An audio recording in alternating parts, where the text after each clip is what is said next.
Buenas tardes, bienvenidos a esta videoconferencia programada en conjunto con la UMC. Decía Juan José Millas, no se escribe para ser escritor, ni se lee para ser lector. Se escribe y se lee para comprender el mundo. Nadie pues debería salir de la vida sin haber adquirido esta habilidad básica. El día de hoy tenemos la presencia de Frank, que nos va a acompañar para apoyarnos con el análisis, para apoyarnos con las reflexiones sobre los resultados de las evaluaciones censales. Cuando nosotros hablamos de evaluación censal, siempre causa polémica, siempre causan los resultados, escozor en muchas instituciones, en muchas regiones del país. Pero la idea de la mirada de los resultados de las evaluaciones no es solamente mirar en qué ranking nos ubicamos, sino utilizar estos resultados para poder hacer recomendaciones, para poder analizar las evidencias y a partir de estas evidencias buscar nuevas estrategias, plantear mejoras en el trabajo que se van realizando. Por eso esta tarde nosotros tenemos la conferencia Recomendaciones para la enseñanza de la lectura a partir de las evidencias de las evaluaciones nacionales.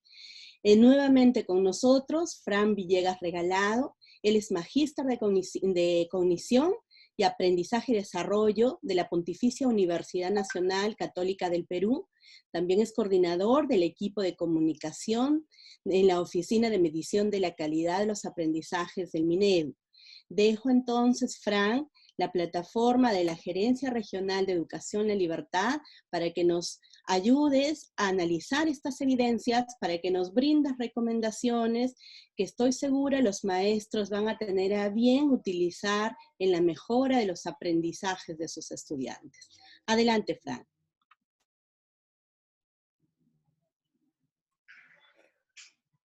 Buenas tardes a todos, profesores, directores, especialistas que en este momento están conectados a esta segunda videoconferencia. Hace 2 semanas realicé una primera videoconferencia que estuvo enfocada en recomendaciones sobre la escritura. En esta ocasión, en esta semana, vamos a hablar sobre recomendaciones para la enseñanza de la lectura. Como comprenderán, la idea no es fragmentar las competencias del área de comunicación, sino más bien, tal como ocurrió en la semana anterior, lo que intentaré hacer es dar recomendaciones para la enseñanza de la lectura y también, como consecuencia, también dar recomendaciones para el área de comunicación en general y para poder ver en qué medida la competencia lectora se puede integrar en el currículo en general. Entonces, esa es la propuesta para hoy. Voy a compartir mi pantalla para que podamos empezar con la presentación de hoy. La presentación de hoy se titula Recomendaciones para la enseñanza de la lectura a partir de las evidencias de las evaluaciones nacionales.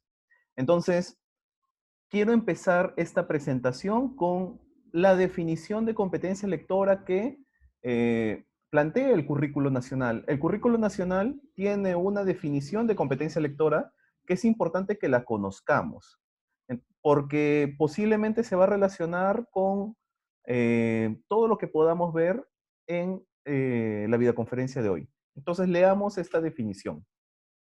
Esta competencia se define como una interacción dinámica entre el lector, el texto y los contextos socioculturales que enmarcan la lectura. Supone para el estudiante un proceso activo de construcción de sentido, ya que el estudiante no solo decodifica o comprende la información explícita de los textos que lee, sino que es capaz de interpretarlos y establecer una posición sobre ellos.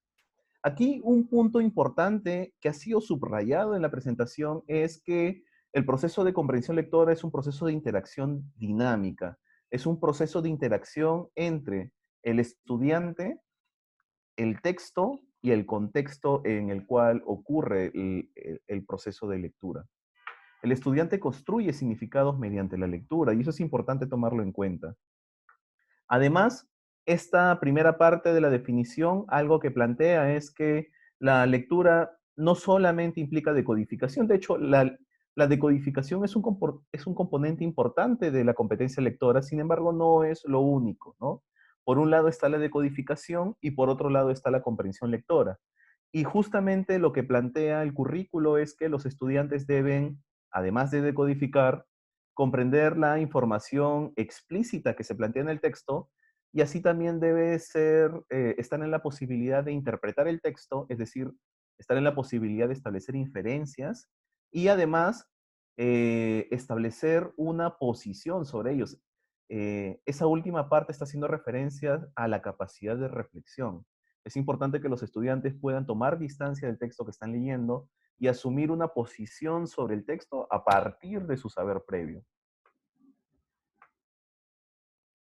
La definición no termina ahí. Y esta segunda parte de la definición no siempre se le presta tanta atención y creo que esta segunda parte en realidad refleja que la definición de lectura que plantea el currículo es una definición bastante moderna.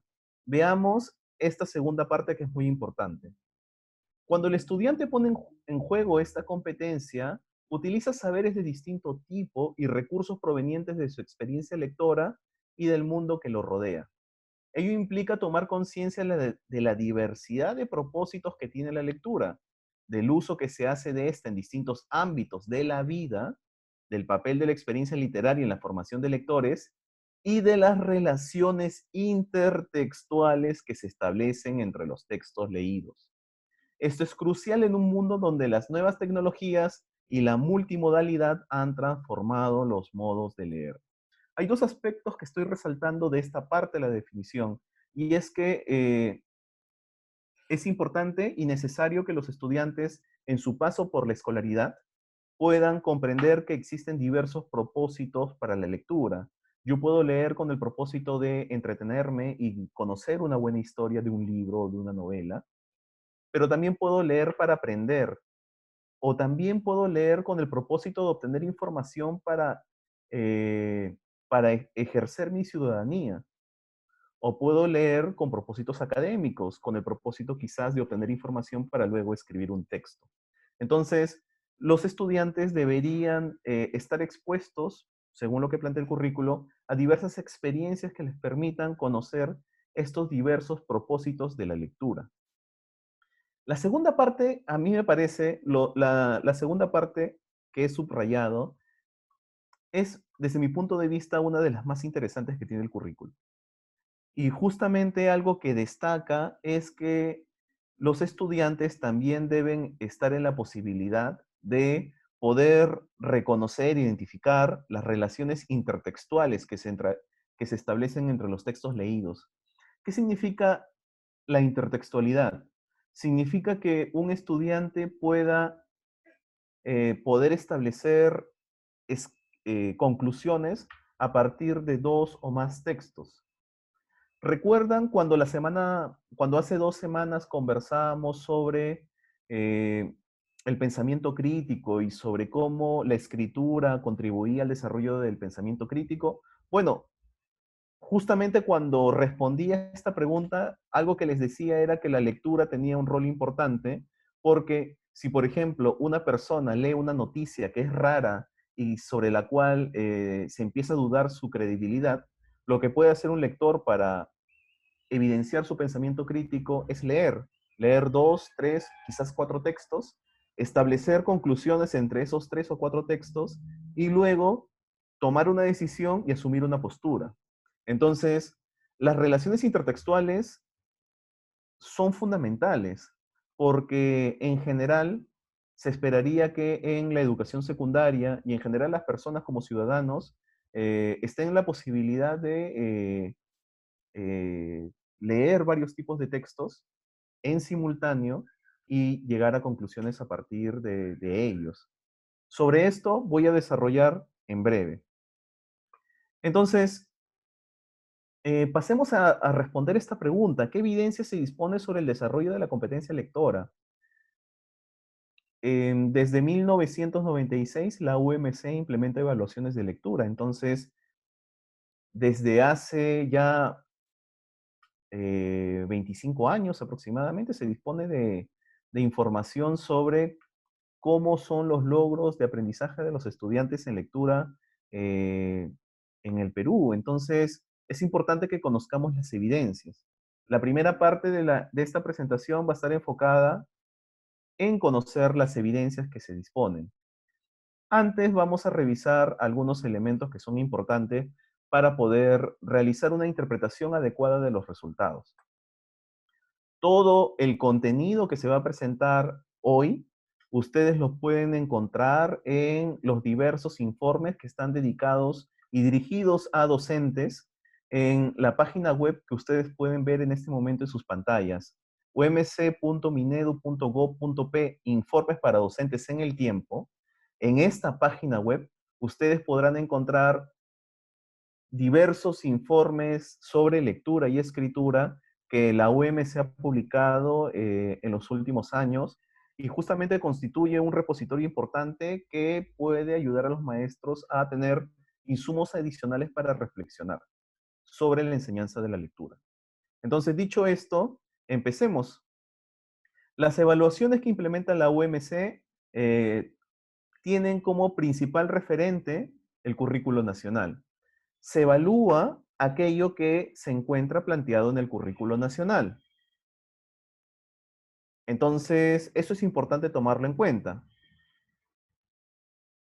Hagamos una mirada específica.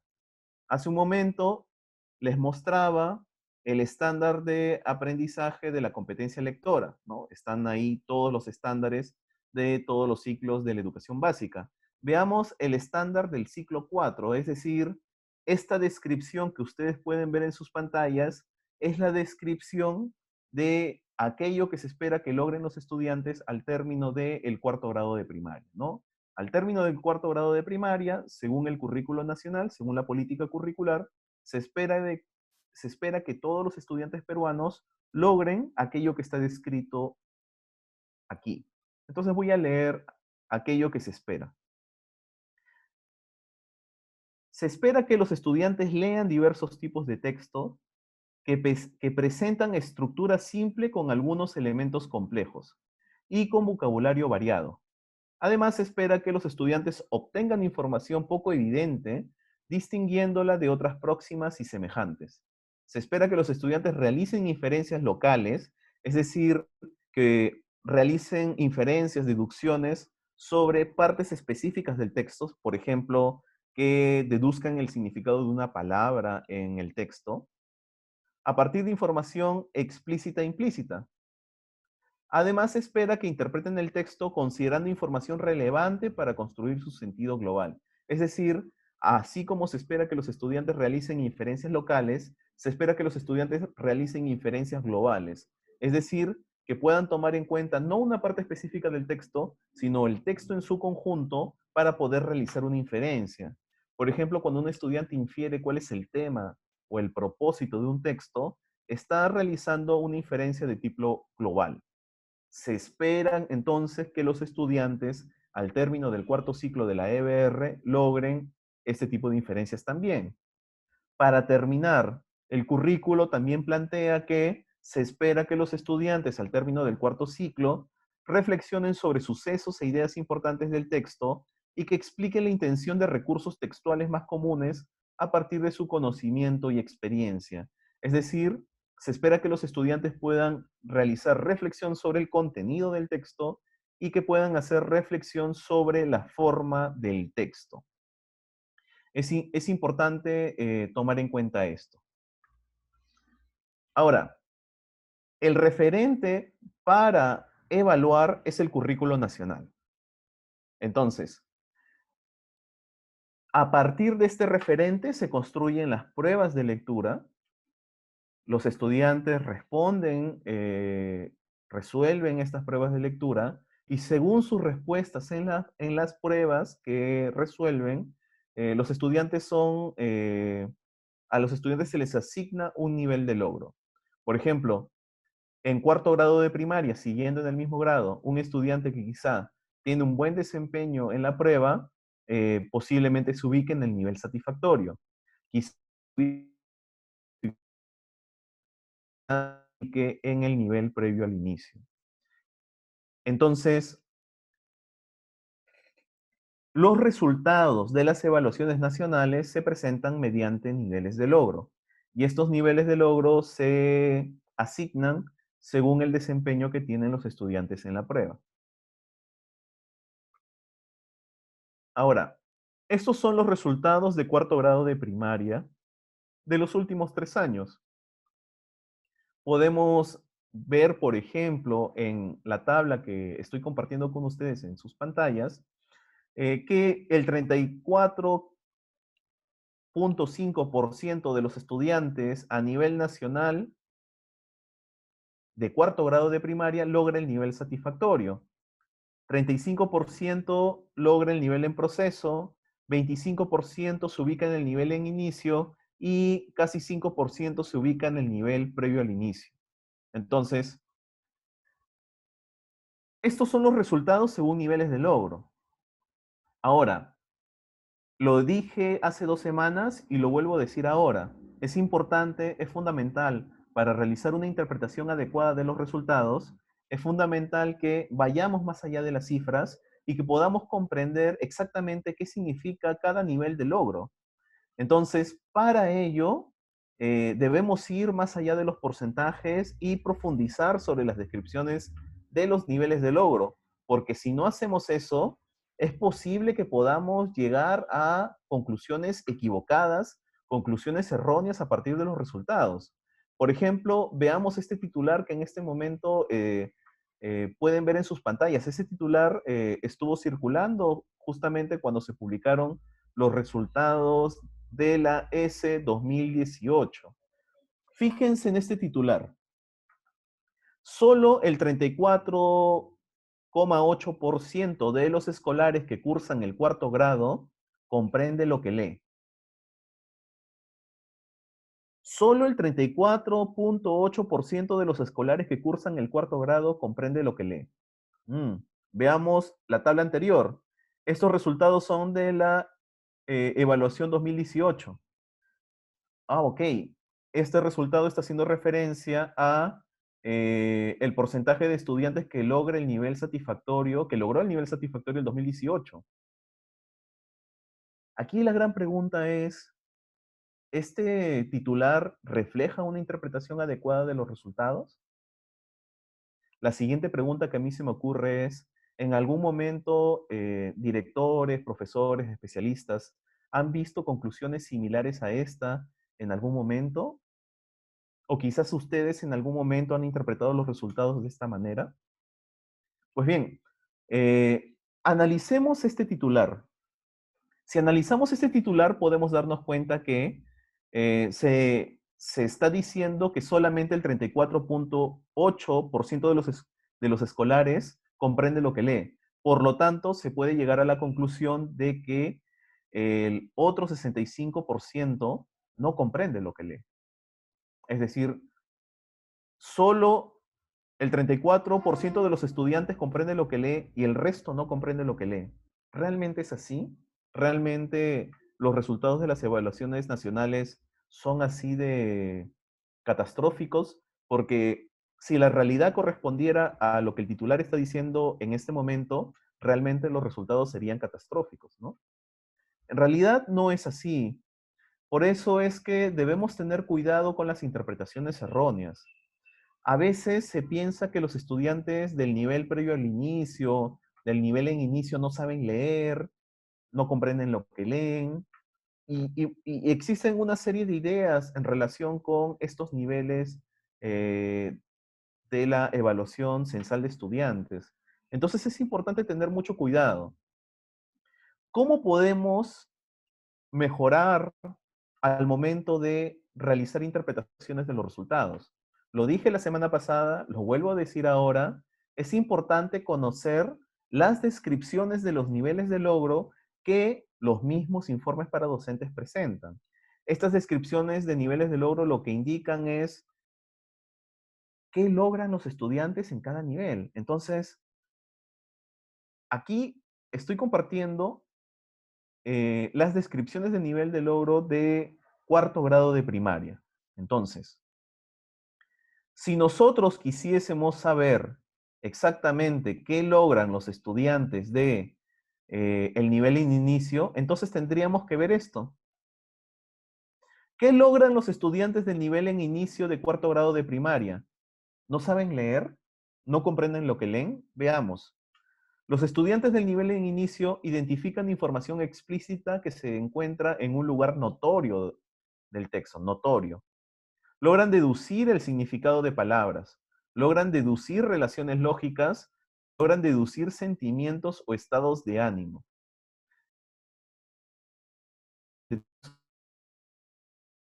Entonces,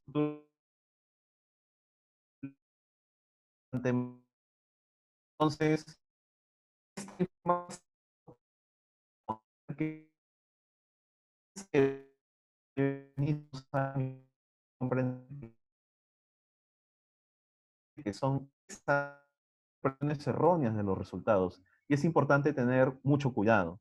Nos damos cuenta entonces que los estudiantes del nivel en inicio de cuarto grado de primaria logran identificar información explícita y logran hacer inferencias locales.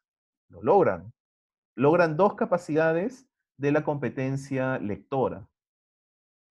Sigamos revisando las descripciones de niveles de logro. A ver, ¿qué logran los estudiantes del nivel en inicio? Los estudiantes de nivel, perdón, los estudiantes de nivel en proceso, ¿qué logran? Logran todo esto. La tabla trata de reflejarlo, pero estoy, por medio de lápiz, estoy tratando de hacer esto más explícito. Los estudiantes de nivel en proceso logran lo que los estudiantes del nivel en inicio logran, y además de esos logros, pueden identificar información explícita que se encuentra próxima de otra información similar, logran reconocer secuencia de acciones o hechos en una narración, en un texto instructivo, logran deducir relaciones lógicas de intención-finalidad, deducir el tema central, es decir, pueden hacer inferencias globales, logran deducir el propósito y miren esto último, logran evaluar el contenido del texto para justificar su opinión sobre la conducta de un personaje, es decir, reflexionan sobre el contenido y también evalúan el uso de recursos formales de uso común, es decir, reflexionan sobre el contenido y reflexionan sobre la forma. Estamos viendo en general que los estudiantes de nivel en proceso logran las tres capacidades lectoras que plantea el currículo nacional, es decir, ¿se podría decir que los estudiantes del nivel en proceso no comprenden lo que leen o que no saben leer? No, por supuesto que no. ¿Y qué logran los estudiantes del nivel satisfactorio?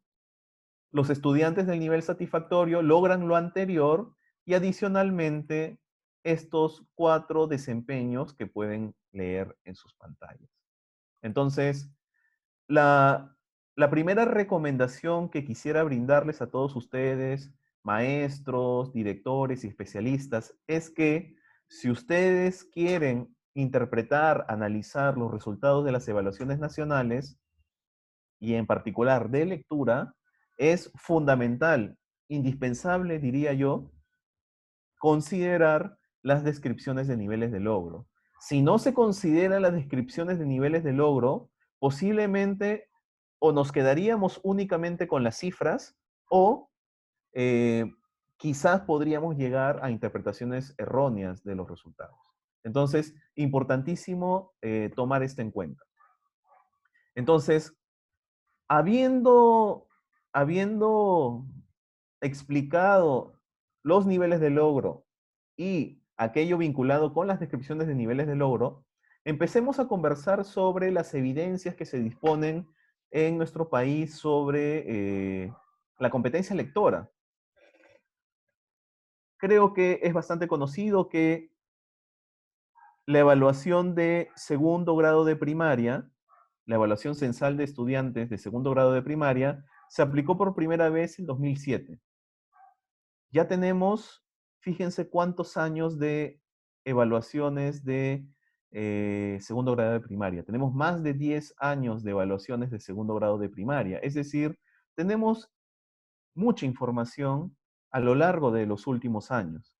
Entonces, ¿qué podemos decir sobre la competencia lectora de los estudiantes de segundo grado de primaria en los últimos 10 años? Bueno, se puede apreciar que ha habido en general una tendencia de mejora en los resultados de los logros de aprendizaje de los estudiantes, que llegó a al punto más alto el 2015.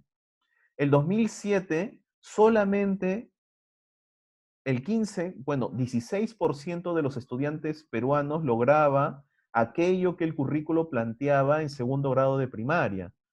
Fíjense el avance que se logró hasta el 2015. Solamente casi el 50% de los estudiantes logró el nivel satisfactorio.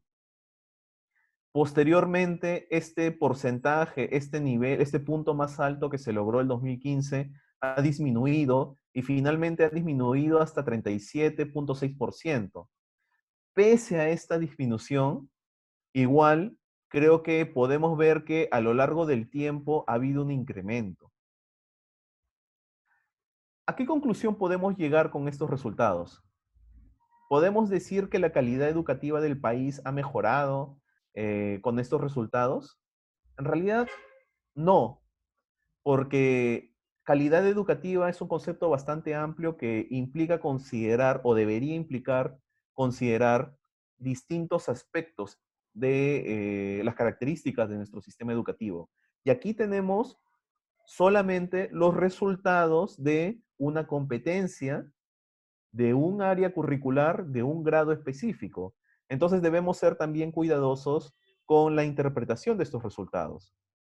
Lo que sí podemos decir es que tenemos evidencia de que en los últimos 10 años, en los últimos 12, 13 años, en el ciclo 3 han habido una serie de aprendizajes.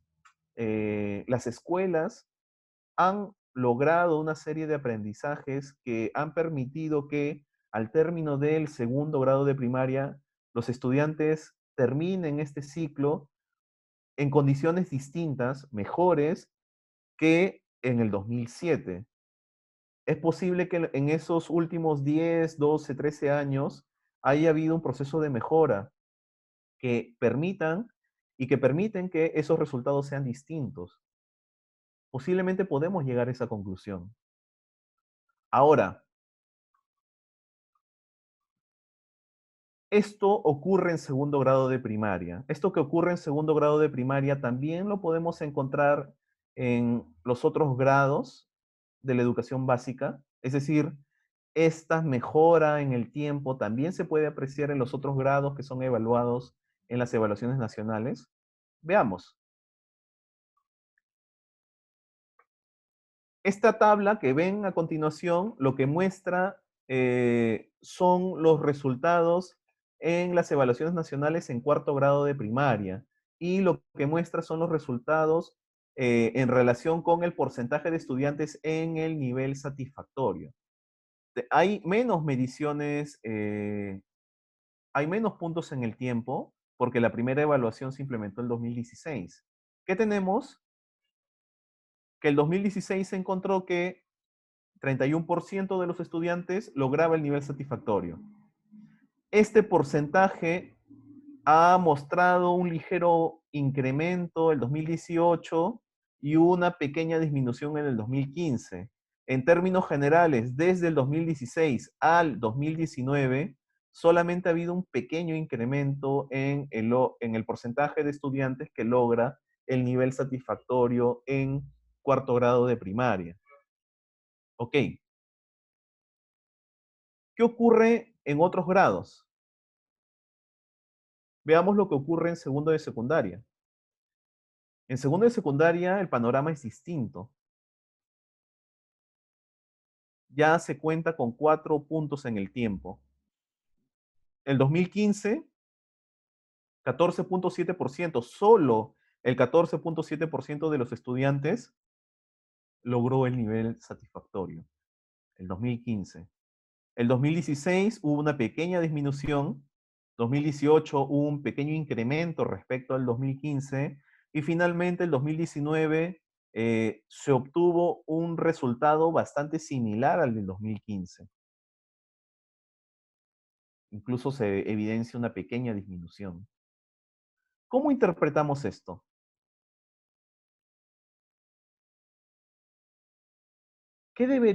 ¿A qué conclusiones deberíamos llegar a partir de esta evidencia que se ha encontrado en los últimos años? ¿Por qué sí se han encontrado mejoras en el ciclo 3 y por qué no se evidencia lo mismo en el ciclo 4 o en el ciclo 6? Digamos que esa pregunta debería ser una pregunta y seguramente es una pregunta que es discutida en las escuelas, en la SUGEL, en las DRE, y es discutida a nivel nacional porque ¿qué está pasando? ¿No? ¿Cómo se podría revertir esta tendencia de segundo y secundaria que parece que no se muestra una tendencia de mejora? Más bien parece que se muestran resultados estables en el tiempo. Entonces, a partir de estos resultados bastante generales, lo que nos podemos preguntar es esto, ¿no? ¿Qué recomendaciones se pueden plantear a partir de la evidencia? ¿Qué podemos decir? Y cómo esta evidencia podemos interpretarla en términos pedagógicos. Entonces, a partir de ahora, voy a empezar a plantear algunas ideas. Yo sé que se podrían plantear quizás muchas recomendaciones a partir de los resultados. Debido al tiempo, voy a enfocarme solamente en algunas que considero importantes, pero esto no significa que aquellas recomendaciones que planteé, eso no significa que las otras que no mencionen no sean importantes. Una primera recomendación a partir de los resultados de las evaluaciones nacionales es esta. Los maestros, los directores, los especialistas, en general, el sistema educativo en su conjunto debería promover, se debería buscar que las oportunidades de aprendizaje que tengan los estudiantes a lo largo de la escolaridad sean positivas, sean buenas. Promovamos el desarrollo de la competencia lectora a lo largo de la escolaridad. Quizás esto pueda resultar, bueno, pero esto es evidente. ¿Por qué motivo esto tiene que ser una recomendación si esto no es necesario decirlo? De hecho, si el currículo plantea que se debe desarrollar la competencia lectora a lo largo de toda la educación básica, ¿por qué plantear esta recomendación que es obvia? Y sí, posiblemente es obvia, pero la evidencia parece indicar que, aunque quizás esta idea es muy obvia, no necesariamente se están implementando las acciones necesarias para revertir ciertas tendencias. Veamos estos primeros resultados. Fíjense, eh, algo que muchos maestros habrán notado es que los estudiantes que en el 2009 participaron en la ESE de segundo grado de primaria, muchos profesores habrán notado que ese mismo grupo de la ESE 2009 de segundo de primaria también fue evaluado de manera censal el 2015, cuando estuvieron en segundo de secundaria. Creo que muchos maestros han notado eso. Quizás no es tan conocido que una muestra fue evaluada en sexto grado de primaria el 2013. Por eso es que se cuenta con información sobre la misma cohorte en 3 puntos distintos en el tiempo. Ojo, el 2009 y 2015 los resultados son censales y el 2013 los resultados son muestrales, pero que las características de la muestra permiten inferir lo que ocurre a nivel nacional. Entonces podemos en cierta medida ver qué ha ocurrido con la misma corte a lo largo del tiempo en 3 puntos distintos. Veamos qué pasó con esta promoción. En el 2009, 23% logró el nivel satisfactorio. Es decir, casi la quinta parte de los estudiantes peruanos logró el nivel satisfactorio. En proceso, digamos que el grueso de la población se ubicó en el nivel en proceso, 53%, 54%. Y en el nivel en inicio, es decir, en una fase inicial de desarrollo de la competencia lectora en segundo grado de primaria, el 23%. Ok, fíjense, este es el nivel en inicio. ¿Qué pasó con el nivel satisfactorio de ese mismo grupo en sexto grado de primaria? Bueno, hubo una pequeña disminución, que no fue tanta, pero la disminución fue de 23% a 21%. ¿Qué pasó con, ¿Qué pasó con el nivel satisfactorio, perdón, el nivel en inicio y previo al inicio?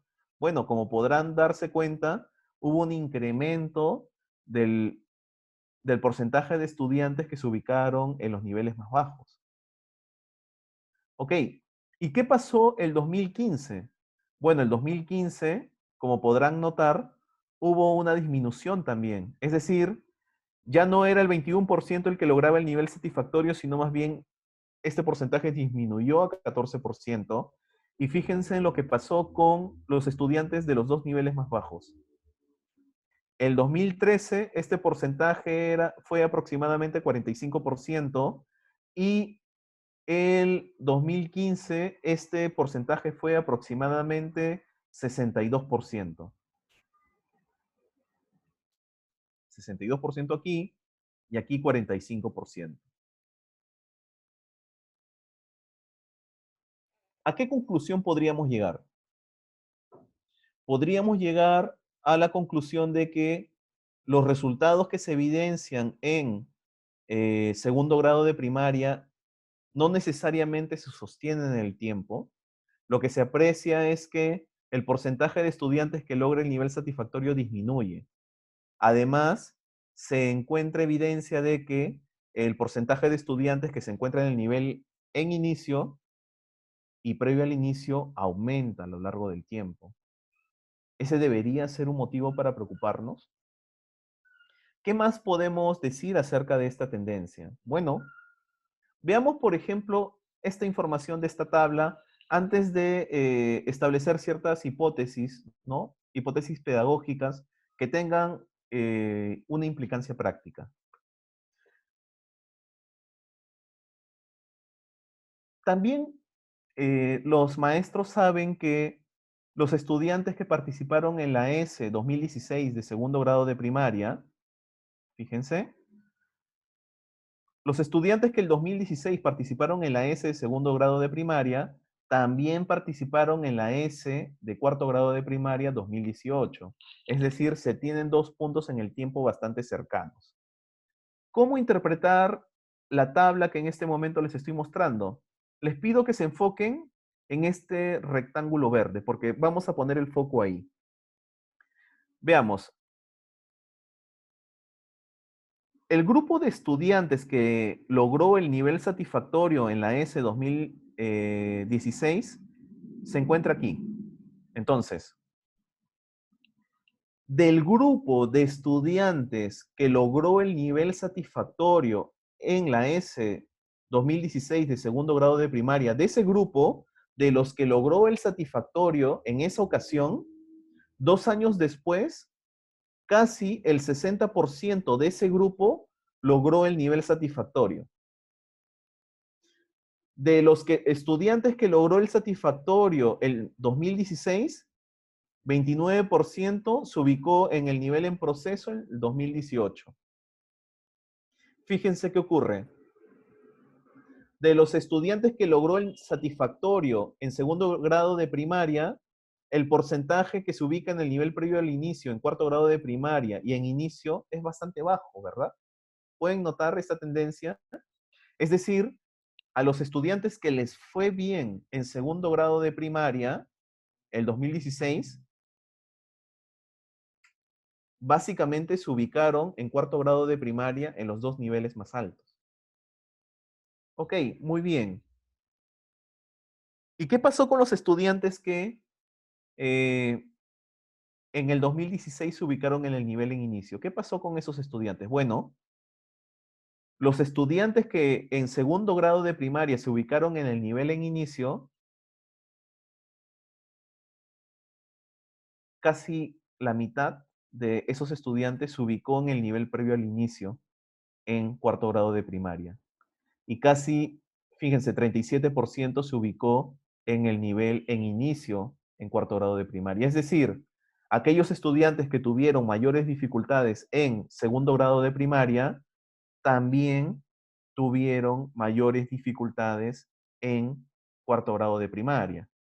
Naturalmente, esta no es una regla porque podemos darnos cuenta que hubo estudiantes que se ubicaron en el nivel en inicio en segundo grado de primaria y que luego lograron superar esa situación y luego lograron el nivel satisfactorio en cuarto grado de primaria. Y miren, es un porcentaje de 2,6%.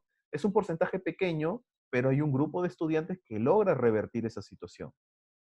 Entonces, ¿cómo interpretar estos resultados? ¿Qué nos está diciendo esta evidencia? Lo que nos está diciendo esta evidencia es que, al parecer, los estudiantes que les fue bien en segundo grado de primaria también les fue bien en general en cuarto grado de primaria. Y posiblemente esos estudiantes que tienen buenos resultados, es decir, que tienen un buen punto de inicio, posiblemente su trayectoria en el desarrollo de la competencia lectora sea mejor. Por el contrario, los estudiantes que tuvieron un punto de inicio que no necesariamente es bueno, que refleja dificultades, en su mayoría, como pueden ver en este gráfico, esta situación no se revierte y mantienen esas dificultades en un grado siguiente. Entonces, ¿cuál es la recomendación pedagógica a partir de estos datos? La recomendación pedagógica es fundamental hacer un acompañamiento adecuado a los estudiantes a lo largo de la escolaridad. Si se detectan dificultades en el punto de inicio de la escolaridad de un estudiante, se debería dar los apoyos, el acompañamiento necesario para que el estudiante pueda superar sus dificultades. Porque si no supera esas dificultades en el ciclo correspondiente, lo que va a ocurrir es que posiblemente, estas dificultades persistan en el tiempo y que quizás se intensifiquen y se agudicen aún más. Esta es una hipótesis, por supuesto, esa quizás podría ser la razón por la cual los resultados de esta corte, de esta promoción a lo largo del tiempo, quizás por eso los resultados en el tiempo son así. Tal vez los estudiantes que tuvieron mayores dificultades en el 2009 no recibieron el acompañamiento que requerían para poder superar esas dificultades, motivo por el cual esas dificultades persistieron y se incrementaron, y posiblemente esas mismas dificultades se hayan incrementado hacia el 2015. Como les digo, esta no es una regla general porque hay estudiantes que superan sus dificultades y que no siguen esa tendencia. Pero como hemos visto en la tabla que hace un momento presenté, existe una tendencia general, ¿no? Entonces, importantísimo, hagamos seguimiento a los estudiantes que tienen dificultades. Si a inicio de año, en cualquiera de los ciclos de la educación básica, se plantea una evaluación diagnóstica y la evaluación diagnóstica muestra que existen dificultades, entonces planteemos, brindemos los reforzamientos, las ayudas, el acompañamiento necesario para que los estudiantes puedan superar sus dificultades.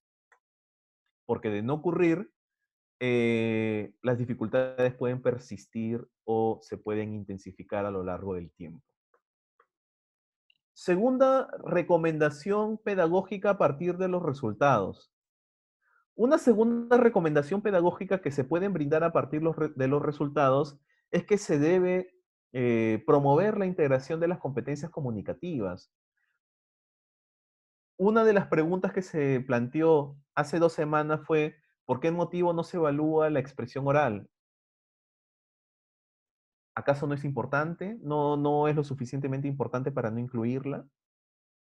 Bueno, lo que quisiera decirles en esta presentación es que las tres competencias comunicativas son fundamentales. La lectura, la escritura y la expresión oral son fundamentales y en la medida de lo posible los docentes en las aulas deberían trabajar el desarrollo de estas competencias de manera integrada.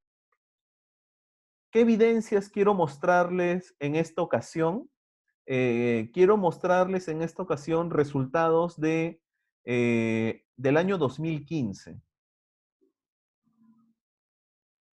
Interpretemos este gráfico de puntos. El 2015 se implementó una evaluación de lectura y de escritura en segundo de secundaria. La evaluación de lectura fue censal y la evaluación de escritura fue muestral. Es decir, no todos los estudiantes el 2015 de segundo de secundaria dieron una prueba de escritura, pero los estudiantes que participaron en la evaluación muestral de escritura sí dieron la prueba de lectura. Entonces, para aproximadamente 6,000 estudiantes se tienen resultados de su prueba de lectura y resultados de su prueba de escritura. Entonces, la gran pregunta que quizás ustedes se puedan plantear es, ¿y qué relación se encontró entre los puntos? ¿Cómo le fue? ¿Qué podemos decir sobre la relación entre lectura y escritura en ese grupo de 6,000 estudiantes aproximadamente? ¿Qué podemos decir a partir de estos resultados? Bueno, lo que podemos decir se encuentra en este gráfico. Veamos. Fíjense en este punto que voy a encerrar en este momento. Quizás voy a...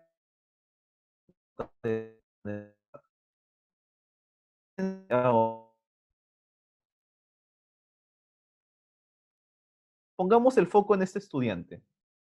Este estudiante,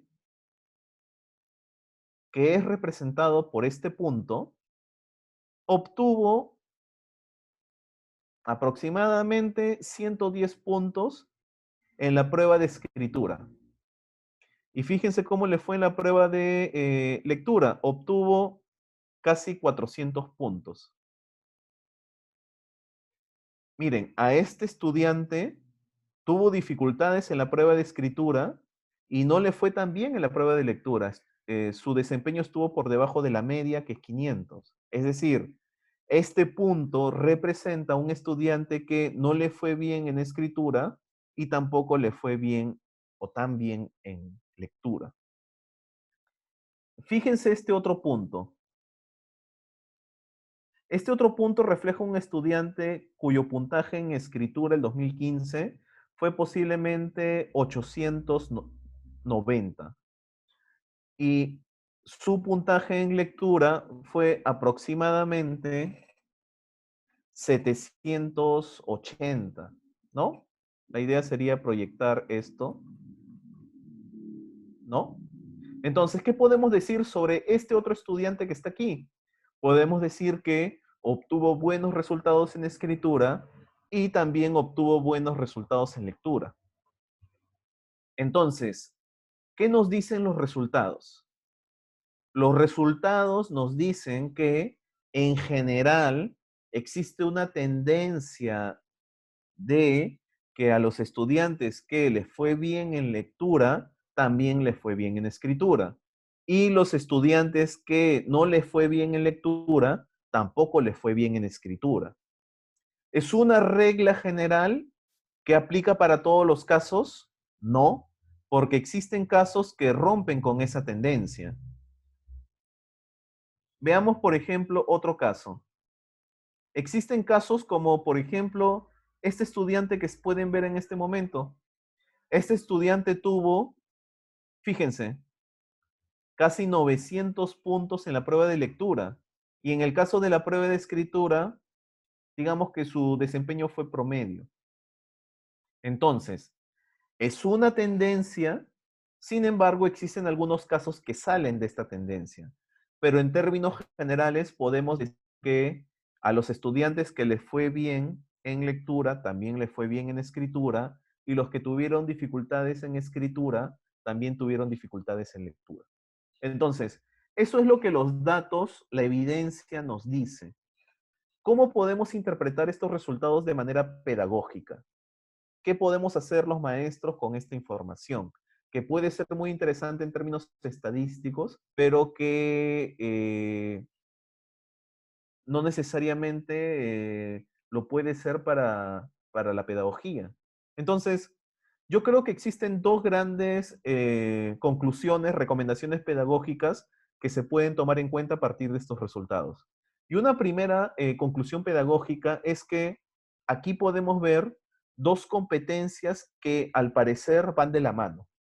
Es decir, cuando va bien una, va bien la otra, y cuando no va tan bien una, no va tan bien la otra. Es decir, efectivamente son dos competencias que tienen procesos psicológicos, tienen procesos lingüísticos y metacognitivos comunes. Entonces, al ser estas dos competencias que tienen procesos comunes, entonces aquello que se debería promover en las aulas es que se debería trabajar estas dos competencias de la mano. ¿Por qué? Porque tienen procesos comunes y por lo tanto, en la medida que yo pueda trabajar de la mano estas dos competencias, va a haber una mejora.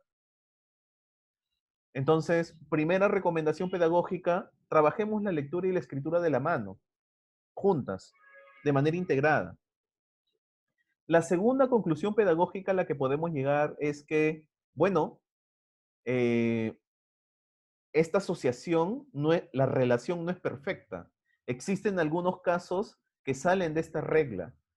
Entonces, ¿qué nos dicen estos casos? Por ejemplo, el estudiante que he marcado con azul. ¿Qué nos dicen estos casos? Bueno, aunque existe esta asociación entre lectura y escritura tan fuerte, esta no es una regla general. Y no es una regla general porque finalmente son dos competencias distintas. Tienen procesos comunes, lingüísticos, cognitivos y metacognitivos, pero finalmente son dos competencias distintas. Entonces, yo puedo trabajarlas de la mano, pero el hecho de que se encuentren estos resultados dan lugar a llegar a la conclusión de que son dos competencias distintas y por lo tanto yo debería dedicarle una atención distinta y tiempos distintos a ambas competencias. Es decir, yo debo dedicarle tiempo a la lectura y debo dedicarle tiempo a la escritura. ¿Por qué? Porque finalmente son, aunque son procesos comunes, son dos competencias distintas. Debo ocuparme de ambas. Esto lo digo porque a veces se asume que, bueno, yo ya estoy trabajando lectura y como ya estoy trabajando lectura, entonces mis estudiantes de manera natural van a desarrollar la escritura. No, se debe dedicar tiempo y esfuerzo sostenido a la lectura y a la escritura. Entonces, esas dos conclusiones pedagógicas podemos llegar a partir de estos resultados. Entonces, ¿cómo se podrían integrar competencias en la enseñanza de la lectura y la escritura? Veamos este ejemplo, y es un ejemplo que habíamos conversado la semana pasada. ¿Recuerdan el caso de la profesora Carmen Goyachica? Hace 2 semanas vimos un video sobre su experiencia pedagógica. Ella planteó a sus estudiantes una situación comunicativa. Las plantas medicinales era un conocimiento que se estaba perdiendo en su comunidad. Entonces ella decidió trabajar el tema de plantas medicinales con sus estudiantes. ¿Qué hizo? Bueno, les planteó a sus estudiantes la tarea de que toda la clase en general escribirían textos instructivos sobre cómo usar plantas medicinales. ¿Qué fue lo que ocurrió? Hubo un primer momento de oralidad. Los estudiantes hicieron entrevistas a los yachak, a los sabios de la comunidad para recoger información sobre cómo usar las plantas medicinales. Luego de eso, los estudiantes leyeron sobre plantas medicinales y sobre cómo usarlas. Luego, a partir de esa información que leyeron, los estudiantes escribieron textos, siguieron un proceso de escritura de varias etapas y produjeron un texto sobre cómo usar plantas medicinales, ¿no? Finalmente, los estudiantes hicieron una exposición donde compartieron los resultados de lo que habían trabajado las semanas anteriores con su profesora. Entonces, se dan cuenta, esta situación comunicativa, esta experiencia de aprendizaje, integra finalmente oralidad, lectura y escritura con un mismo propósito, ¿no? Entonces, esto es posible plantear unidades que tengan sesiones que se encuentren relacionadas entre sí y que permitan el desarrollo de las competencias del área de comunicación de manera integrada. Podríamos pensar quizás en otros ejemplos. Supongamos que tenemos estudiantes que van a participar en un debate. Pongámonos en esta situación. Estudiantes que van a participar en un debate. ¿Qué necesito para participar en un debate y opinar sobre algo? Antes de opinar sobre un tema determinado, ya sea a favor o en contra, yo necesito informarme. Entonces, la primera etapa posiblemente sea de lectura.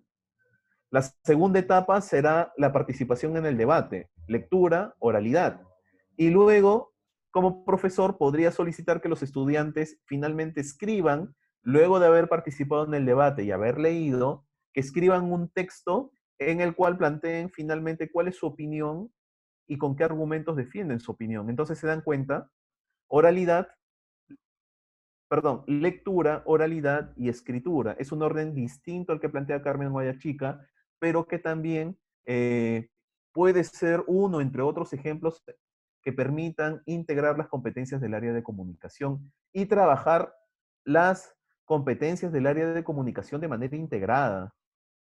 Trabajar las tres competencias de manera integrada realmente puede ser de mucha utilidad, porque finalmente trabajar lectura tiene beneficios en la escritura, trabajar oralidad tiene beneficios en lectura y también en escritura. Entonces, trabajar de manera conjunta puede ser de mucha utilidad para las tres competencias. Aunque no tenemos evaluaciones de, se evalúa lectura y escritura, sí tenemos esta, por ejemplo, esta evidencia sobre la oralidad. Este, existe una evaluación de ciudadanía internacional llamada ICS, que también se implementa en nuestro país. La última evaluación X planteó a los estudiantes no solamente una prueba escrita de ciudadanía, también planteó cuestionarios para que los estudiantes respondieran algunas preguntas. Entonces, aunque no necesariamente tenemos una prueba de oralidad, tenemos esta, por ejemplo, información sobre oralidad. Fíjense, estudiantes de segundo grado de secundaria, se les pregunta en qué medida han podido participar activamente en un debate organizado. Fíjense, casi el 36% dice, sí, he hecho esto en los últimos 12 meses. Bien por esos estudiantes. El 26% dice, sí, he hecho esto, pero hace más de un año. Es decir, no lo han hecho en los últimos 12 meses, posiblemente no lo han hecho en ese año, pero lo han hecho quizás en los grados anteriores. Esto no es tan positivo, ¿no? Fíjense en esto. 37% de los estudiantes respondieron que no habían participado en un debate organizado nunca. Entonces, es fundamental trabajar las tres competencias del área de comunicación. Tenemos evidencia sobre lectura y sobre escritura, tenemos alguna evidencia sobre oralidad que en realidad lo que hacen es sugerir que quizás no se está dando tanta importancia o tanto énfasis a la oralidad como debería ocurrir. Entonces, simplemente pongo este dato para promover la reflexión y para que quizás luego en las preguntas o luego al final podamos profundizar un poco. Entonces, segunda recomendación, trabajemos, integremos las competencias del área de comunicación en el marco de situaciones comunicativas que le den sentido a esta integración. Esa es la segunda recomendación. Sigamos avanzando. Promovamos la lectura intertextual. Ya habíamos visto al inicio de esta presentación que la lectura intertextual es algo que el currículo plantea. Si nosotros revisamos los programas curriculares, podremos encontrar que de manera explícita el currículo plantea que desde el sexto grado de primaria, quizás también desde el quinto grado de primaria, se debería promover el desarrollo de la lectura intertextual, desde el quinto grado de primaria. Entonces, veamos. Hace un momento vimos los resultados de segundo grado de secundaria y lo que encontramos fue que en las últimas evaluaciones solamente 14% aproximadamente de los estudiantes lograba el nivel satisfactorio. Entonces, lo que pueden ustedes ver en sus pantallas son las descripciones de niveles de logro de segundo grado de secundaria. ¿Qué información tenemos sobre la intertextualidad? Una habilidad fundamental, no solamente para poder seguir aprendiendo en la escuela y fuera de la escuela, sino también una habilidad importante para poder ejercer la ciudadanía. En la medida de que yo pueda establecer conclusiones a partir de dos o más textos, yo voy a poder seguir aprendiendo y también voy a poder ejercer un rol ciudadano a través de la competencia lectora. Entonces, la lectura intertextual es muy importante. De hecho, en la situación en la que nos encontramos, en la situación en la que los estudiantes se encuentran en sus casas y tienen que aprender, eh, leer varios textos y poder establecer conclusiones a partir de varios textos para poder llegar a conclusiones es algo importante para un lector que buscamos que sea independiente, ¿no? Entonces, nosotros podemos encontrar que los estudiantes del nivel satisfactorio pueden lograr estos dos desempeños que se relacionan con la lectura intertextual. Los estudiantes del nivel satisfactorio, es decir, ese 14% aproximadamente, logra, además de los desempeños que pueden encontrar listados en estos niveles, logran establecer semejanzas y diferencias entre información presente en dos textos. Es decir, tienen dos textos, texto 1 y texto 2, y pueden encontrar el elemento común o el elemento que es distinto en ambos textos. ¿Qué otra cosa pueden hacer? ¿Qué otro desempeño pueden realizar? Pueden evaluar el contenido de dos textos que desarrollan posturas distintas sobre un mismo tema. Es decir, los estudiantes del nivel satisfactorio logran estos dos desempeños vinculados con la lectura intertextual. Entonces, nosotros sabemos por la evidencia que 14% de los estudiantes logra esto, aproximadamente. Entonces, podemos llegar a la conclusión de que, aunque los estudiantes de nivel en inicio y nivel en proceso logran, por ejemplo, los estudiantes del nivel en inicio evidencian el logro de las tres capacidades lectoras, aunque tienen esos logros, los estudiantes de nivel en inicio y nivel en proceso y nivel previo al inicio muestran dificultades para realizar tareas intertextuales, como podemos ver.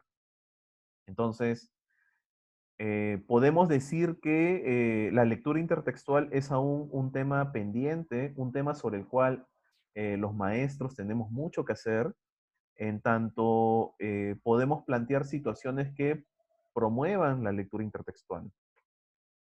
Veamos un ejemplo. Este es un texto múltiple que se presentó en la S 2019 de segundo grado de secundaria.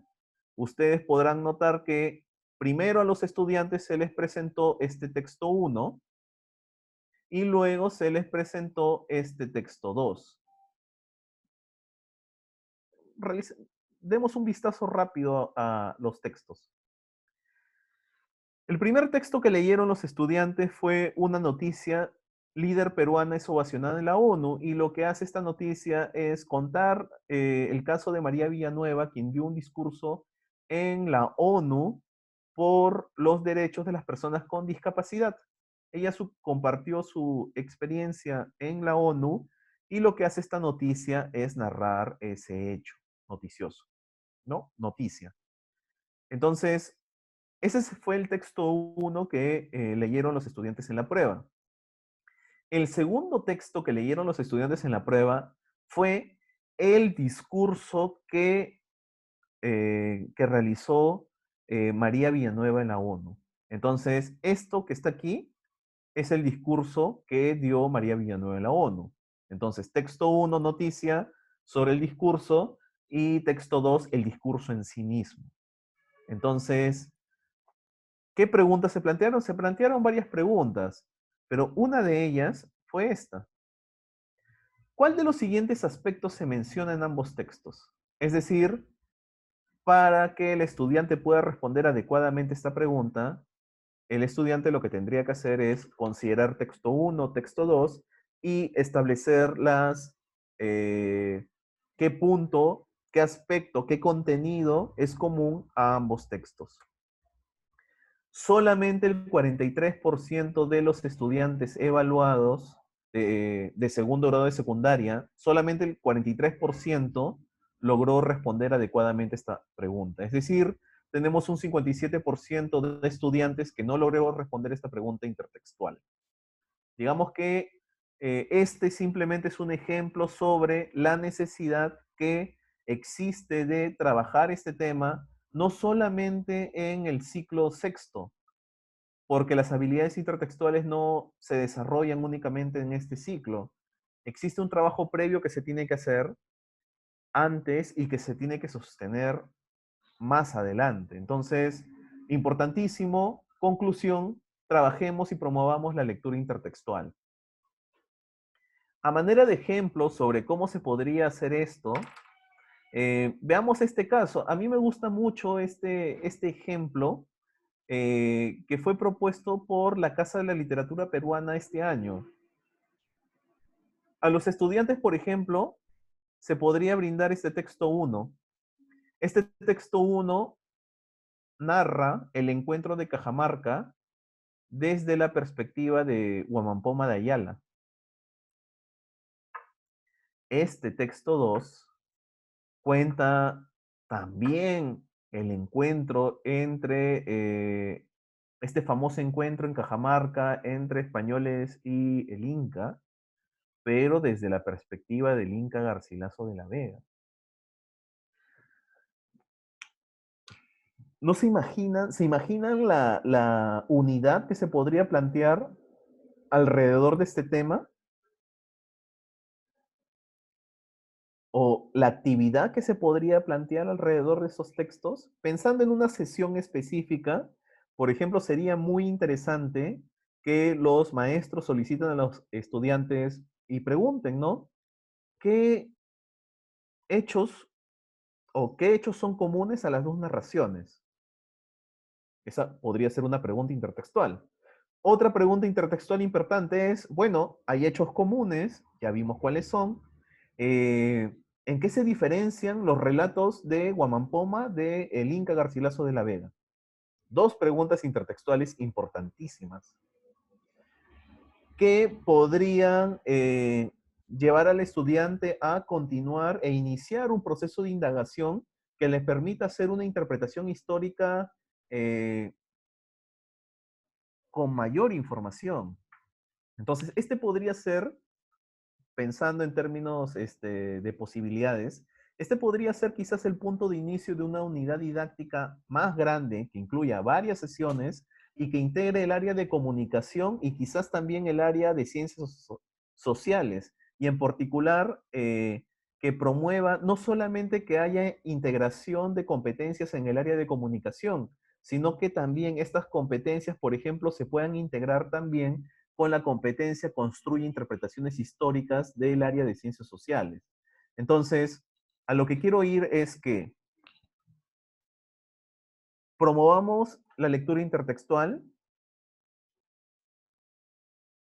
Hacer esto finalmente va a dar a los estudiantes habilidades para que puedan seguir aprendiendo, para que puedan seguir indagando, y como podemos ver, trabajar de esta manera podría generar la posibilidad de integrar estas estas habilidades también con otras áreas, como el área de ciencias sociales, por ejemplo. Entonces, esa es otra recomendación.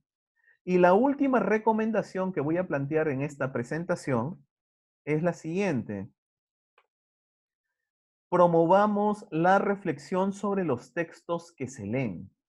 Esta es una recomendación importante.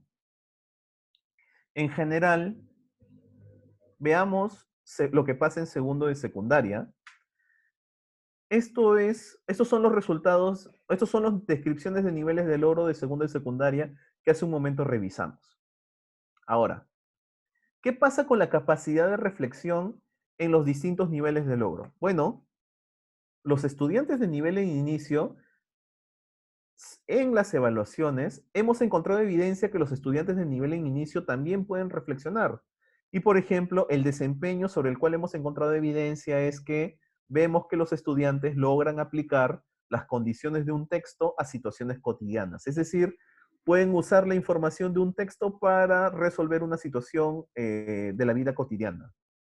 Ok, el estudiante de nivel en inicio logra reflexionar, muy bien. Los estudiantes de nivel en proceso, además de esto, logran utilizar ideas de un texto para sostener su opinión o la de otra persona. Es decir, pueden usar la información del texto para argumentar, para defender un punto de vista. ¿Qué logran los estudiantes del nivel satisfactorio al leer textos de estructura compleja?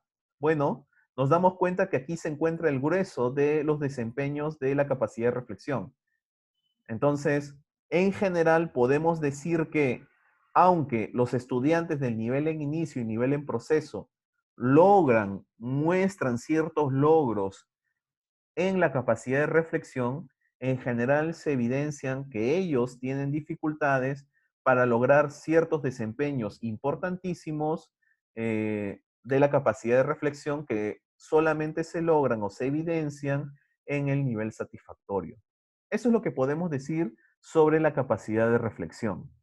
Entonces, ¿qué evidencias tenemos además de estas en la UMC?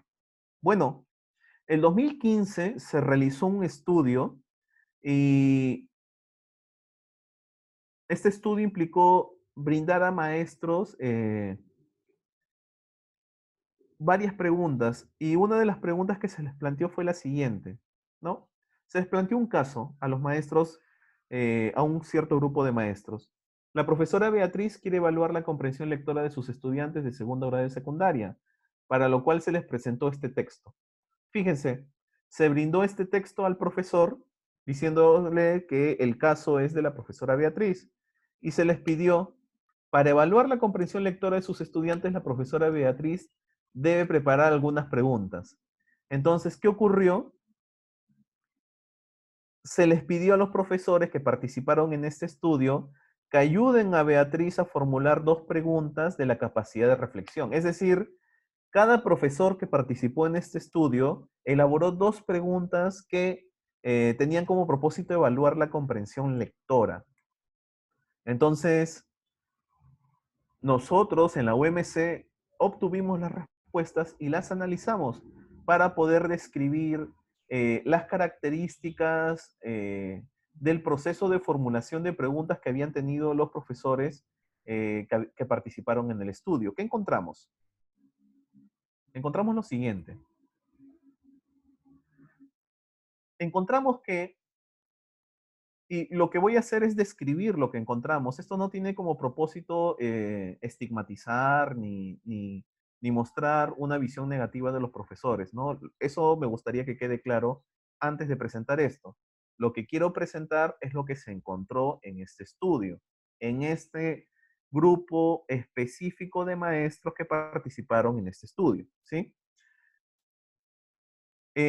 Una primera conclusión a la que se llegó es que se encontró indiferenciación de la capacidad de reflexión en relación con otras capacidades.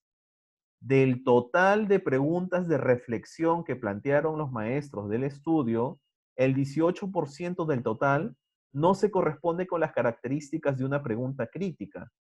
Es decir, el 18% de las preguntas formuladas se relacionaban con la capacidad que implica elaboración de inferencias o con la capacidad de obtener información explícita. Es decir, hubo dificultades para plantear preguntas de reflexión porque se preguntaron sobre otras capacidades. Además, se encontró esto, y este es un hallazgo importantísimo, y creo que esto debería dar información y lineamientos y pautas para mejorar la manera que quizás hacemos preguntas. Se encontró que casi la mitad de las preguntas formuladas por los docentes eran extratextuales. Casi, miren, casi la mitad, 41%. ¿Qué significa una pregunta extratextual? Una pregunta extratextual es una pregunta que puede ser respondida sin la necesidad de leer el texto. Es una pregunta que quizás solicita reflexionar, eso no se puede negar. Quizás esa pregunta requiere que el estudiante reflexione, pero ese proceso de reflexión no implica usar el texto para reflexionar, sino es simplemente reflexionar sobre algo externo al texto a partir de mi saber previo, sin usar el texto. ¿Sí? Entonces, ¿qué se encontró? Que el 41% de las preguntas planteadas eran extratextuales. Quizás promovían la reflexión, pero no la reflexión sobre el texto leído. Entonces, fíjense en esta pregunta, ¿qué propondrías para solucionar el consumo de drogas? Una pregunta importante, una pregunta que plantea la necesidad de reflexionar, pero no de reflexionar a partir de lo que el texto plantea, porque el texto va por otro lado. ¿Qué más encontramos? Se encontraron preguntas irrelevantes o vagas. Se encontraron además preguntas que implicaban o que evidenciaban errores de comprensión del texto. Es decir, hubo una mala comprensión del texto de parte de esos maestros y eso se evidenció en su pregunta. Además se encontró este otro hallazgo. Habían preguntas de reflexión que tenían marcas de orientación. ¿Qué significa una marca de orientación? Es decir, que en cierta medida las preguntas orientan la dirección hacia donde el estudiante tendría o podría responder. Fíjense en esta pregunta. ¿La AMA debe dar charlas en las instituciones deportivas a todos los estudiantes sobre este tema? ¿Por qué? En cierta medida, esta pregunta incluye dentro de ella una respuesta que parece que es deseable y que se espera que el estudiante considere, ¿no? Un estudiante podría decir, incluso sin haber leído el texto, sí, es importante que la AMA dé charlas en las instituciones educativas deportivas porque los estudiantes tienen que aprender sobre este tema importante. Entonces, la misma pregunta incluyó la respuesta. Por lo tanto, eso no ayuda a promover la reflexión o evaluar la reflexión. Entonces, eh, ¿a qué conclusión podemos llegar a partir de estos resultados? La evidencia indica que en segundo de secundaria existen dificultades, los estudiantes tienen dificultades para poder realizar ciertos desempeños de la capacidad de reflexión. Eso es lo que indica la evidencia. Este estudio muestra que los profesores que participaron en este estudio tienen dificultades para plantear preguntas adecuadas y además relevantes para evaluar la capacidad de reflexión, lo cual en cierta medida podría generar la hipótesis de, bueno, si quizás se está evaluando de esta manera, quizás la manera como se promueve, cómo se enseña la capacidad de reflexión, quizás tampoco ocurre de la manera adecuada. Entonces, simplemente lo que quisiera es decir que es importante reflexionar sobre la capacidad de reflexión. Es importante comprender qué implica reflexionar sobre un texto, cuáles son maneras adecuadas de promover la reflexión sobre los textos que se leen y cuáles son maneras inadecuadas de promover esta reflexión. Considero que esta evidencia podría dar ciertas ideas para poder reflexionar sobre este tema. Entonces, en general, esta lámina resume las 4 grandes recomendaciones pedagógicas que se pueden considerar para promover el desarrollo de la competencia lectora. En caso quieran seguir ampliando sobre información pedagógica a partir de las evaluaciones nacionales, nuevamente recomiendo revisar esta sección de la página web de la OMC, en la cual van a encontrar maestros, información que puede ser de mucha utilidad para su práctica docente. Y con esto concluimos la videoconferencia de hoy y quedo atento a las preguntas que puedan surgir. Muchas gracias. Gracias, Fran. Los maestros han estado planteando algunas preguntas, muy interesante la exposición y el análisis de los resultados. Justamente son estos resultados los que nosotros tenemos que mirar para mejorar estrategias, para enrumbar caminos, ¿no? No solamente para ubicarnos o para ubicar a una escuela en determinado rango. En ese sentido, la pregunta que plantea uno de los maestros es, ¿qué estrategias debemos tener en cuenta para realizar acompañamiento a los estudiantes con dificultades sin descuidar a los estudiantes que se ubican en nivel satisfactorio?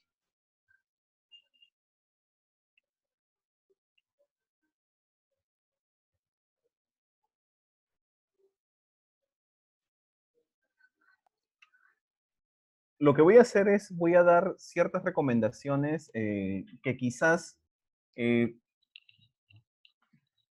puedan ser directamente aplicables en el contexto de la presencialidad, pero que tendrían que ser adecuadas en el contexto de la educación remota, ¿no? Porque soy consciente que los maestros en este momento tienen y están teniendo diversas maneras para ponerse en contacto con sus estudiantes, ¿no? Eso es importante tomarlo en cuenta. Una primera recomendación que yo daría en términos generales es que es importante que los estudiantes tengan un tiempo necesario, experiencia para poder leer. En el contexto de la presencialidad, que puedan leer en clase y en el contexto de la educación remota, que puedan leer en sus casas, ¿no? Entonces, ese es un primer punto importante. Entonces, ¿cómo considerar la diversidad de logros de aprendizaje de los estudiantes? Algo que se puede hacer, por ejemplo, es si en el contexto de la presencialidad los estudiantes están trabajando juntos, ese momento de trabajo independiente en el cual los estudiantes están leyendo independientemente y cada uno en su lugar específico, lo que podría hacer el maestro es hacer un trabajo individual. Quizás el momento de lectura independiente dura 25 minutos. Quizás lo que podría ocurrir es que en esos 25 minutos el profesor podría reunirse los primeros 10, 12 minutos con un estudiante y los otros 12, 13 minutos con otro estudiante. En esa sesión, posiblemente el maestro pueda dar retroalimentación, dar el feedback que necesita el estudiante en ese momento. Bueno, solamente podría atender a 2 estudiantes en esa ocasión, pero luego, si existen distintos momentos de lectura en el aula de clases, entonces, si el día 1 me ocupé de 2 estudiantes, el día 2 me ocuparé de otros 2 estudiantes que también tienen dificultades. Entonces, ese momento de trabajo individual puede ser una oportunidad para que los maestros den el feedback que necesita el estudiante en el contexto en el que se encuentre. Ahora, sobre el tipo de recomendación que se debe hacer o el tipo de acompañamiento que se debe dar, lo que la investigación educativa muestra es que se tiene que realizar enseñanza explícita. Eh, en términos técnicos, lo que se habla es de modelado metacognitivo. ¿Qué significa modelado metacognitivo? Significa que el maestro lo que tiene que hacer es mostrar lo que el estudiante, el procedimiento que quiere que el estudiante siga. Es decir, el maestro tiene que mostrar cómo se hace, pero no solamente tiene que mostrar cómo se hace un procedimiento. Lo que tiene que hacer el maestro es mostrar cómo se hace y al mismo tiempo pensar en voz alta sobre las decisiones que está tomando al realizar ese procedimiento. De esa manera, el estudiante va ver cómo se hace el procedimiento y al mismo tiempo va a conocer la racionalidad de las decisiones del que está modelando. Eso va a permitir que el estudiante poco a poco pueda imitar el procedimiento y de manera progresiva incorporarlo en su repertorio de procedimientos y luego eventualmente usarlo de manera independiente. Existe una tendencia bastante amplia en la educación primaria y no solamente en la enseñanza de la lectura, sino en general, de decir a los estudiantes lo que tienen que hacer. No te olvides de hacer un mapa conceptual. Profesor, ¿cómo se hace un mapa conceptual? Mira, así. ¿Ves así? Mira, haces una elipse, pones lo más importante arriba, haces unas líneas, tus conectores y ya está. Es decir, te dice lo que se tiene que hacer, pero lo que no necesariamente ocurre es el acto del modelado metacognitivo. Mostrar cómo se hace paso a paso y pensar en voz alta sobre las decisiones que están tomando. El profesor lo que podría hacer es ofrecer el modelado metacognitivo a toda la clase y de esa manera eso podría ayudar tanto a los que les va bien en lectura como a los que tienen dificultades, porque los que tienen dificultades van a poder ver el procedimiento y van a poder quizás eventualmente seguirlo, y aquellos que les va bien van a poder afianzar algo que ya tienen. Entonces, en general, el modelado metacognitivo es recomendado en general para ayudar a los estudiantes que tienen dificultades, pero finalmente les sirve a toda la clase. Ahora, durante el momento de trabajo individual que puede ocurrir, los profesores podrían continuar con esta tarea de modelado metacognitivo y hacerlo de manera individual según las necesidades de cada estudiante. Entonces, lo que dice la investigación educativa es que este es un camino a seguir. ¿Cómo adaptar esto y cómo implementar este procedimiento de enseñanza en el contexto de la educación remota? Yo creo que en general es una pregunta que nos atañe a todos y que eventualmente deberíamos tratar de encontrar las soluciones más creativas para, desde las distintas maneras como nos aproximamos a los estudiantes en este contexto, poder lograr esto, ¿no? Esa sería mi respuesta. Sí, gracias, Fran. Realmente no solamente se trata de decirles cómo, sino de enseñarles el procedimiento. También hay una pregunta que está relacionada con el análisis de las causas de los resultados. Y ustedes como Oficina de Medición de la Calidad, que hacen investigaciones sobre estos resultados longitudinales año tras año, ¿han encontrado o podemos saber a qué se debe esta baja en la tendencia? Porque desde el 2015, como manifestabas en tus gráficos, se ve que empieza a bajar lectura.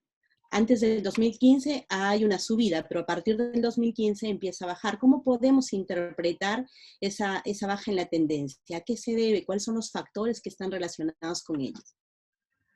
Bueno, es una excelente pregunta. Eh, Mostré un gráfico donde se podía apreciar los logros o los resultados en logros de aprendizaje en los estudiantes en segundo de primaria, sexto de primaria y segundo grado de secundaria. Ese seguimiento dio lugar a un estudio longitudinal que se elaboró y que finalmente se publicó hace 3 o 4 años en la UMC. Es un estudio que yo recomiendo a todos los maestros porque puede ser de mucha utilidad para poder comprender los cambios que pueden ocurrir en el tiempo. Cuando se hizo este análisis, es decir, para poder comprender lo que los estudiantes de segundo grado de secundaria lograban, se trató de encontrar qué variables predecían el logro de aprendizaje de los estudiantes en segundo de secundaria. Es decir, tomando en cuenta las características de los estudiantes, qué variables predecían el logro en segundo de secundaria. Entonces, se encontró que eran dos variables las que predecían en mayor medida el resultado de segundo de secundaria. Dos. Una variable fue el nivel socioeconómico. Es decir, aquellos estudiantes con alto nivel socioeconómico tenían buenos resultados. Los estudiantes con bajo nivel socioeconómico tenían bajos resultados. una tendencia que no es una regla general, por supuesto, ¿no? Y es importante aclarar eso. Entonces, primer predictor, nivel socioeconómico. Segundo predictor, rendimiento previo. Es decir, los estudiantes que tuvieron buenos resultados en segundo de primaria tenían buenos resultados en segundo de secundaria. Los estudiantes que tuvieron dificultades en segundo de primaria tuvieron bajos resultados en segundo de secundaria. Entonces, se encontraron varias variables que predecían el desempeño, pero las que predecían más fueron nivel socioeconómico y rendimiento previo. ¿A qué conclusión podemos llegar a partir de esos resultados? Lamentablemente, como profesores, aunque nosotros lo queramos, no necesariamente nosotros podemos influir en cambiar el nivel socioeconómico de nuestros estudiantes. Quizás lo quisiéramos con todo corazón, pero no podemos cambiar eso necesariamente. Eso ya se relaciona con cuestiones más estructurales. Pero sobre lo cual los profesores sí tenemos injerencia y muchísima, es en el rendimiento previo de los estudiantes. El predictor, el mayor predictor del desempeño de segundo y secundaria fue el rendimiento previo. Entonces, ¿cómo podemos nosotros poder interpretar pedagógicamente esa evidencia? Que el rendimiento previo sea el mejor predictor del desempeño de segundo y secundaria. Bueno, es nosotros como comunidad educativa sí podemos influir en el rendimiento previo de los estudiantes. Si, por ejemplo, se encuentra que un estudiante en segundo de primaria tiene dificultades, bueno, yo como profesor sí podría modificar su rendimiento previo y si yo le doy el acompañamiento y los apoyos y el andamiaje que necesita el estudiante de segundo de primaria y logro revertir su rendimiento previo, es posible que ese cambio genere un cambio también en los resultados de segundo de secundaria. Entonces, hasta el momento, lo que sugiere ese estudio longitudinal es que el rendimiento previo es el mayor predictor y en términos pedagógicos lo que se puede decir es que los profesores sí tenemos injerencia sobre el rendimiento previo y podemos transformarlo a partir de un acompañamiento adecuado a los estudiantes.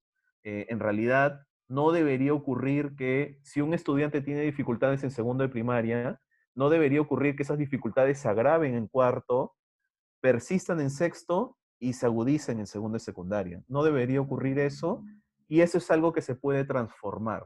Y bueno, la evidencia indica que sobre eso habría que trabajar, ¿no?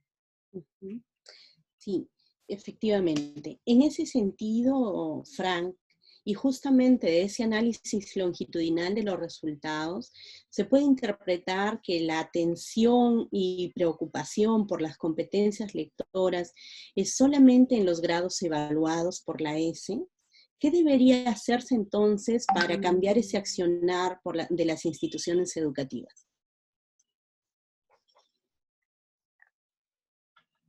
Existe un estudio de Eduardo León sobre este tema que se publicó hace 2 años, ¿no? Sobre eh, los efectos de la evaluación censal de estudiantes en la práctica de los docentes, ¿no? Ese estudio se encuentra publicado en internet, ¿no? Ese estudio muestra cómo existen consecuencias positivas, efectos positivos de la evaluación censal de estudiantes, ¿no? Uno puede leer las entrevistas y puede encontrar, por ejemplo, que varios maestros consideran que la evaluación censal de estudiantes los ha ayudado a comprender más, quizás mejor, lo que el currículo nacional plantea, porque a través de los ejemplos de las tareas que se presentan, se pueden ver ejemplos concretos de las capacidades lectoras que se buscan que se desarrollen en la educación básica. Es decir, hay efectos positivos, pero sí es cierto que, por ejemplo, en ese estudio se indica que algunos profesores reportan que a veces con el afán de mejorar los puntajes y mejorar las cifras, lo que se hace es se prioriza la competencia lectora y se descuida otras áreas curriculares y otras competencias, ¿no? Lo cual es, por supuesto, inadecuado. Inadecuado porque el currículo no solamente es lectura, sino son varias competencias y varias áreas curriculares. E inadecuado también porque si finalmente, aunque esté mal, si lo que se busca es desarrollar la competencia lectora, no puedes dejar de hacer escritura y lectura, porque finalmente estas dos competencias benefician la lectura. Entonces, incluso pensando en esa lógica, hacer eso es inadecuado. Pero bueno, volviendo a la pregunta, eh, lo que sugieren los resultados es que al parecer, a lo largo de los años, se han consolidado una serie de aprendizajes en el ciclo 3. Al parecer, los profesores de primer y segundo grado de primaria han logrado en el tiempo consolidar una serie de aprendizajes sobre cómo enseñar a leer, ¿no? Al parecer eso ha ocurrido y es algo que en cierta medida se está manteniendo, ¿no? Eh, lo que sí se podría decir es que esos mismos aprendizajes que parecen haberse consolidado en el ciclo 3, al parecer eh, no ocurre lo mismo, por ejemplo, en el ciclo 6. En el ciclo 6 nos damos cuenta que los resultados son bajos, solo 14% logra el nivel satisfactorio y no se ve, no se aprecia una tendencia de mejora en el tiempo. Entonces, ¿qué se puede decir al respecto? Bueno, se puede decir al respecto quizás que quizás en conjunto, ¿no? Como comunidad educativa, y no solamente me refiero a los profesores, sino todos en general, debemos encontrar soluciones creativas para mejorar la enseñanza de la lectura en el ciclo 4, 5, 6, 7, 8 en adelante, ¿no? Es importantísimo hacer eso. Eh, y lo último que me gustaría decir es que si tenemos los resultados que tenemos en el ciclo 6, en segundo de secundaria, algo que debemos tomar en cuenta es que los resultados de segundo de secundaria no son solo responsabilidad del profesor de segundo de secundaria.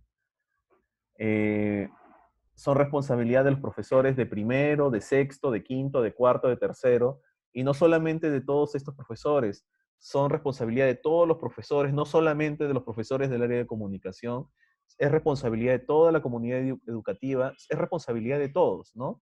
Entonces, en general, los resultados indican que es que aún hay un tramo por resolver en términos didácticos. Hay aprendizajes que se tienen que lograr, que mejorar, que consolidar, porque vemos que el desafío es grande en el segundo de secundaria y seguramente si evaluamos el quinto de secundaria es posible que también se encuentren resultados similares. Sí, efectivamente. Frank, también has presentado dentro de la exposición la dificultad en elaborar las preguntas y la dificultad para trabajar la reflexión del contenido del texto. ¿Qué estrategias o recomendaciones nos darías para que los docentes puedan trabajar las preguntas y trabajar sobre todo la reflexión sobre el contenido del texto? Yo creo que un primer paso a tomar en cuenta, si por ejemplo, una buena pregunta, a veces cuando he dado talleres en distintas regiones, a veces los profesores me dicen, Frank, por favor, enséñanos a hacer preguntas tipo S, ¿no? Entonces, lo primero que me gustaría aclarar es que en realidad este estudio o los hallazgos que he planteado, la idea no es que los profesores necesariamente hagan preguntas tipo S. La idea no iría tanto por ahí, sino más bien es ayudemos a los profesores a plantear buenas preguntas, sí. Tipo S, no necesariamente. Ayudemos a los profesores a plantear buenas preguntas, porque una buena pregunta puede promover una discusión oral en clase muy buena que promueva la reflexión sobre los textos, o una buena pregunta puede ser parte de una evaluación de lectura, por supuesto, ¿no? Entonces, sí es importante ayudar a los maestros a plantear buenas preguntas de reflexión para promover discusión o para evaluar, ¿no? Eso me gustaría aclararlo antes de continuar. Sobre las preguntas, eh, yo creo que el hallazgo encontrado en cierta medida refleja que aún es necesario poder ampliar y profundizar en la comprensión de lo que el currículo plantea. Comparado con hace 10 años o 15 años, Yo creo que los profesores en este momento tienen mucha claridad de que se tienen que trabajar diversos tipos de textos, por ejemplo, o que existen tres capacidades lectoras, o que leer va más allá de codificar y que implica comprender, ¿no? Hay una serie de logros que los maestros peruanos en los últimos años han evidenciado. Existen algunos pocos estudios que muestran esto y también, bueno, a partir de lo que he podido conversar con maestros a nivel nacional, también es algo que encuentro. Ahora, ¿qué hacer para mejorar la manera como se plantean preguntas? Bueno, una primera manera sería leamos el currículo y tratemos de comprenderlo de la mejor manera posible. Lo segundo que diría es evitemos los errores típicos que se suelen cometer. Un error típico al momento de plantear preguntas de reflexión es plantear preguntas extratextuales. Hemos visto que el 42% de las preguntas que plantearon los maestros que supuestamente eran de reflexión eran extratextuales. Entonces, evitemos este error típico. Y ese error típico implica, eh, bueno, una pregunta, comprender que es una pregunta extratextual. Una pregunta extratextual es una pregunta que puede ser respondida sin necesidad de leer el texto. Quizás promueve la reflexión a partir del saber previo del estudiante, pero no promueve la reflexión a partir de lo que el texto escrito dice. Entonces, una buena manera de evitar eh, construcciones inadecuadas de preguntas es preguntarse, ¿no? Yo como profesor quiero plantear tres preguntas para promover la reflexión a través de una discusión en mi clase, entonces planteo tres preguntas. Entonces lo que podría yo hacer es, bueno, preguntarme y autoevaluarme. ¿En qué medida estas preguntas podrían ser respondidas con el texto? ¿Yo podría responder esta pregunta sin leer el texto? Si la respuesta es sí, entonces se debe evitar cambiar, reformular la pregunta, ¿no? Entonces, yo creo que las evidencias y los errores típicos que se han planteado, que he mostrado hace un momento, yo creo que muestra evidencia sobre las características que los maestros deberían evitar en su proceso de construcción de preguntas. Y un proceso de autoevaluación o de trabajo conjunto, de coevaluación entre maestros, podría ayudar a que los maestros evalúen sus propias preguntas con el propósito de evitar aquellas que no necesariamente responden a la capacidad que se quiere promover o evaluar. Sí, y una última pregunta, Frank, porque sabemos que estás con el tiempo muy apretado. Preguntaba una de las maestras si sería urgente realizar algún cambio en la estrategia metodológica de lectura y escritura eh, a la pospandemia, ¿no? Es decir, ¿en qué deberíamos estar apuntando para lograr el nivel satisfactorio de nuestros estudiantes? ¿Qué cambios debería efectuarse? Y si estos cambios deberían incluir también la oralidad, porque en la estrategia actual de Aprendo en Casa no lo incluye, ¿no? Ujú. A ver, mm, yo creo que las recomendaciones que se han planteado en esta presentación, en cierta medida, yo creo que son recomendaciones generales que se pueden considerar, ya sea en el contexto en el que nos encontramos o en el contexto post pandemia, ¿no?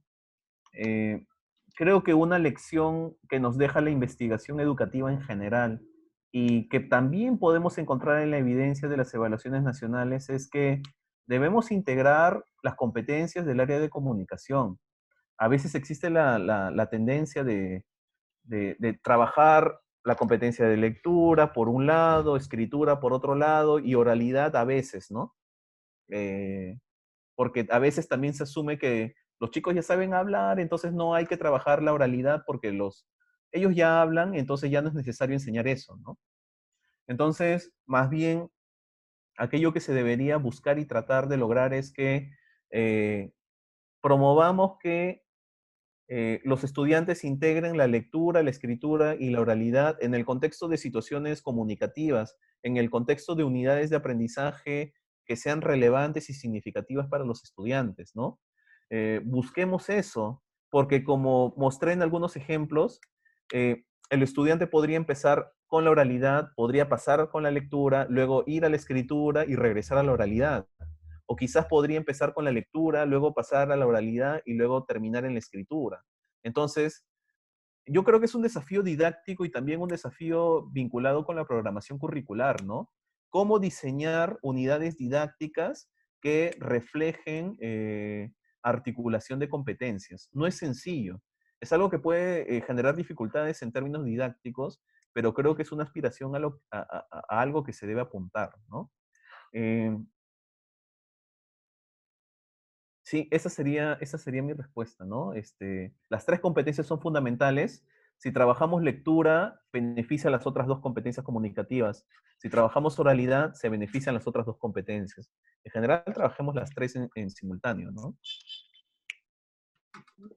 Sí, efectivamente, las tres son básicas, por eso en el currículo también lo plantea de esa manera, ¿no? Gracias, Frank, y gracias a la Oficina de Medición de la Calidad por este espacio de reflexión, por permitirnos mirar los resultados de la ES desde otra arista, desde otra mirada, no solamente como un resultado único, como una fotografía de momento, sino permitirnos hacer el análisis y ver qué se puede a partir de ello ir trabajando.